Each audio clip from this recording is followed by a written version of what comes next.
नमस्ते। अगर जिंदगी में एक बड़ा पॉजिटिव बदलाव लाना हो तो क्या करना चाहिए? आज हम बात करेंगे 8 ऐसी छोटी छोटी जापानी आदतों की जो धीरे धीरे लेकिन यकीनन सब कुछ बदल सकती हैं। कभी सोचा है कि जापान के शहर इतने शांत और साफ सुथरे क्यों लगते हैं? या फिर वहाँ के लोग इतनी लंबी, हेल्दी और एक मकसद से भरी जिंदगी कैसे जीते हैं? इसका जवाब पता है हमारी सोच से कहीं ज्यादा सिंपल है। देखिए, राज किसी बड़े ग्रैंड ट्रांसफॉर्मेशन में नहीं है। नहीं, ये छिपा है छोटी छोटी, लगभग ना दिखने वाली आदतों में। लेकिन जब इन्हें लगातार अपनी जिंदगी का हिस्सा बनाया जाता है ना, तो ये सब कुछ बदल के रख देती हैं। तो चलिए इन आदतों को एक एक करके समझते हैं और शुरुआत करते हैं सबसे पहली और सबसे पावरफुल आदत से, जो कि कह सकते हैं कि बाकी सबकी नींव है।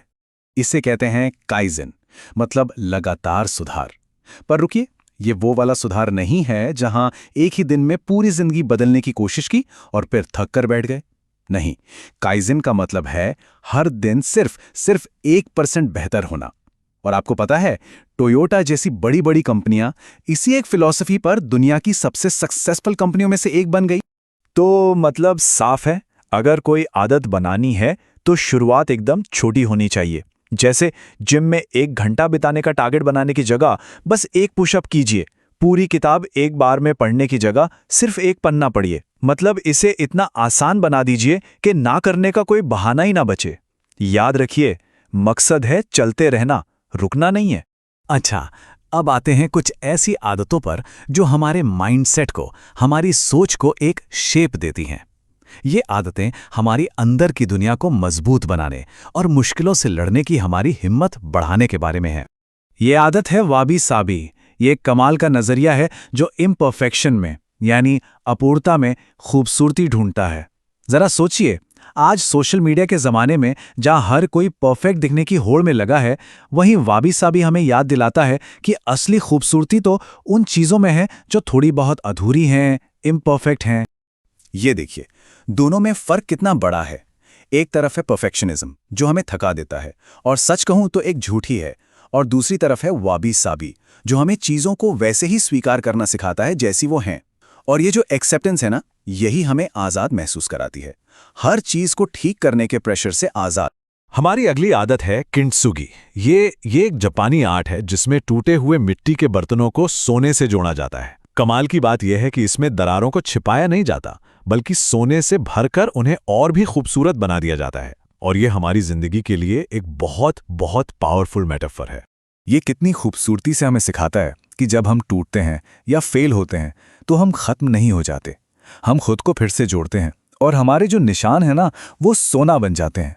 वो हमें पहले से कहीं ज्यादा मजबूत और यूनिक बनाते हैं। तो अपनी दरारों को, अपनी कमियों को छुपाइए मत, उन्हें अपनी ताकत बनने दीजिए। और फिर है गावन। इसका सीधा सा मतलब है मुश्किलों का सामना डिग्निटी और अपनी अंदरूनी ताकत के साथ करना, बिना किसी शिकायत के।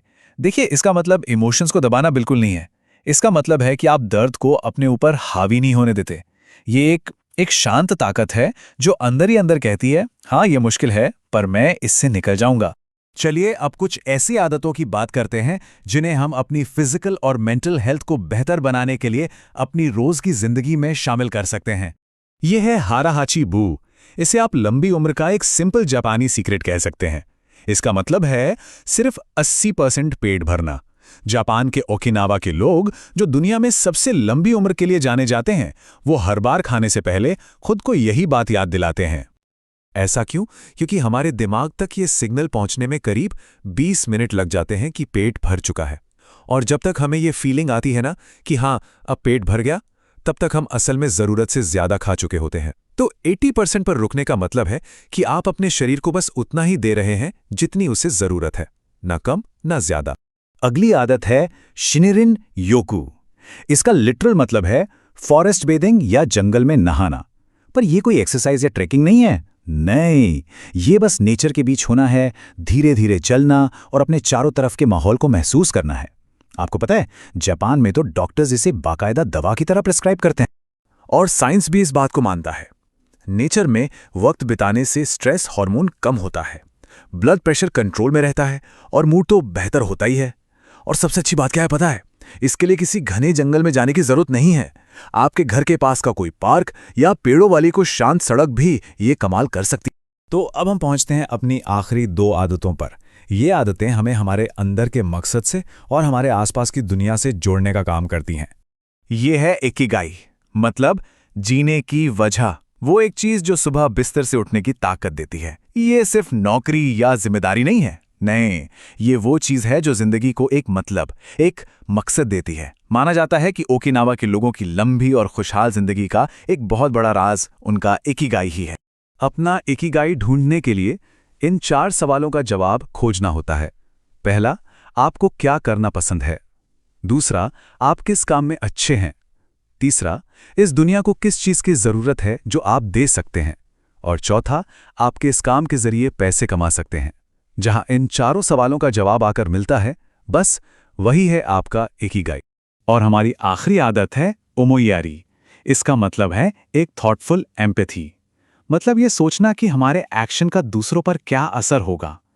एक छोटा सा एग्जाम्पल है, जैसे ट्रेन में धीरे से बात करना ताकि किसी और को डिस्टर्बेंस ना हो।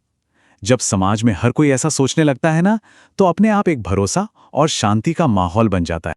तो ये थे वो सारे पावरफुल आइडियाज। अब सवाल ये उठता है कि ठीक है, ये सब तो बहुत अच्छा है, पर शुरू कहां से करें? तो ये रही आपकी 8 छोटी आदतों की पूरी टूल किट। लेकिन एक बात याद रखिएगा, इन सबको एक साथ शुरू करने की गलती मत करना, ये तो काइजन के बिल्कुल खिलाफ हो जाएगा। बस कोई एक चुनिए जो भी आपको सबसे ज्यादा अपनी तरफ खींचे और उससे एक बहुत छोटी सी शुरुआत कीजिए। जब वो आदत आपकी जिंदगी का हिस्सा बन जाए, फिर दूसरी को जोड़िए। क्योंकि असली बदलाव बड़ी बड़ी छलांग लगाने से नहीं आता, वो आता है लगातार उठाए गए छोटे छोटे कदमों से। तो अब सवाल ये नहीं है कि क्या करना है, सवाल ये है वो कौन सी एक छोटी सी चीज है जिससे आज शुरुआत की जा सकती है।